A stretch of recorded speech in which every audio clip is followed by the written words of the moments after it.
RTA office ముందర కేసీనేని గారి drama ధర్నా చేయటం కానీ, ఆ తర్వాత బోండా ఉమ వచ్చి అక్కడ ఉన్న గార్డ్ని కొట్టడం కానీ, అలాగే ఆర్టీఏ ఆఫీసర్ని నెట్టడం కానీ, ఐఏఎస్ ఆఫీసర్ అయిన మరి ఆర్టీఏ కమిషనర్ అక్కడ ఉండగానే అన్నీ జరిగాయి.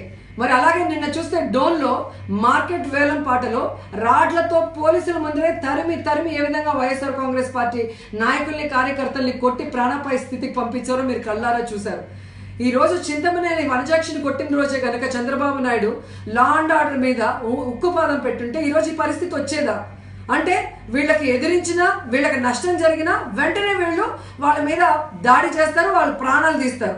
నేను డీజీపీ గారిని ఈరోజు అడుగుతున్నాను, ఆ రోజు ఏదో ఇంటెలిజెన్స్ రిపోర్ట్ వచ్చింది, నేను ఏదో చేస్తాననుకునేసి నన్ను డీటైన్ చేసి నన్ను కిడ్నాప్ చేశారే, మరి మీ కళ్ళ ముందర మీరున్న చోట, ముఖ్యమంత్రి ఉన్న చోట ఈరోజు కేసీనేని దౌర్జన్యం కానీ, బోండా ఉమ చేసిన దౌర్జన్యం, మీ పోలీస్ గార్డ్ని కొట్టడం అనేది మీరు సమర్థిస్తారా? వాళ్ళ మీద చర్యలు చేపడతారా? లేదా అధికార పార్టీని వదిలేస్తారా?